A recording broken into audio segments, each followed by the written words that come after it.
بسم اللہ الرحمن الرحیم 2022 میں سورج گرہن ہوا تھا۔ سورج گرہن 1 مئی 2022 کو پاکستانی وقت کے مطابق رات 11:44 پر شروع ہو گیا تھا اور صبح 3:37 پر ختم ہو گیا تھا۔ امریکی خلائی ادارے ناسا کے مطابق یہ گرہن چلی، ارجنٹائن، یوراگوے، مغربی پیراگوے، جنوب مغربی بولیویا، جنوب مشرقی پیرو اور جنوب مغربی برازیل میں نظر آ گیا تھا۔ سورج گرہن اس وقت ہوتا ہے جب چاند زمین اور سورج کے درمیان آ جاتا ہے۔ چاند کا سایہ زمین پر پڑتا ہے اور سورج کا کچھ حصہ یا پورا حصہ ڈھک جاتا ہے۔ دنیا میں ایسے لوگ بھی ہیں جن کے لیے سورج گرہن کسی نہ کسی خطرے کی علامت ہے، جیسے کہ دنیا کا خاتمہ یا کسی خوفناک ہلچل کا انتباہ۔ گرہن نے ہمیشہ انسان کو جتنا حیران کیا ہے اتنا ہی خوفزدہ بھی کیا ہے۔ درحقیقت جب تک انسان کے پاس سورج گرہن کی وجوہات کے بارے میں صحیح معلومات نہیں تھی، اس وقت تک اس نے سورج کے گرد چھائے ہوئے اس سیاہ سائے کے بارے میں بہت سے تخلیقات، بہت سے کہانیاں بنا لی۔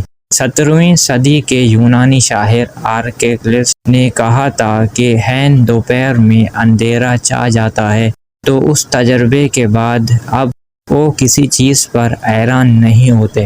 مزے کی بات یہ ہے کہ آج جب ہم گرہن کے سائنسی وجوہات جانتے ہیں تو بھی گرہن سے متعلق بہت سے کہانیاں اور توہمات برقرار ہیں۔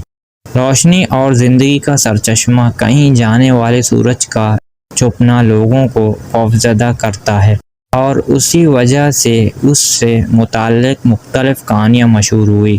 سب سے زیادہ مشہور کہانی یہ تھی کہ یہ اس وقت ہوتا ہے جب ایک شیطان سورج کو کہا جاتا ہے، جبکہ مغربی ایشیا میں یہ عقیدہ تھا کہ سورج گرہن کے دوران ایک ڈریگن یا اژدہا سورج کو نگلنے کی کوشش کرتا ہے، اس لیے اس اژدہے کو بھگانے کے لیے دھول نگارے بجائے جاتے ہیں۔ بائبل میں مذکور ہے کہ قیامت کے دن سورج بالکل سیاہ ہو جائے گا اور چاند کا رنگ سرخ ہو جائے گا۔ سورج گرہن اور چاند گرہن میں عام طور پر ایسا ہی ہوتا ہے۔ پھر لوگوں کی زندگی بھی مختصر تھی اور ایسا فلکیاتی واقعہ ان کی زندگی میں صرف آدھا بار ہی رونما ہو سکتا تھا، اس لیے یہ باتیں انہیں خوفزدہ کر دیا کرتے تھے۔ اگر آپ ہمارے چینل پہ نئے ہو تو چینل کو سبسکرائب کریں، بیل آئیکن پریس کریں تاکہ آپ کو ہمارے آنے والی ویڈیو پہلے پہنچ سکیں۔ اللہ حافظ۔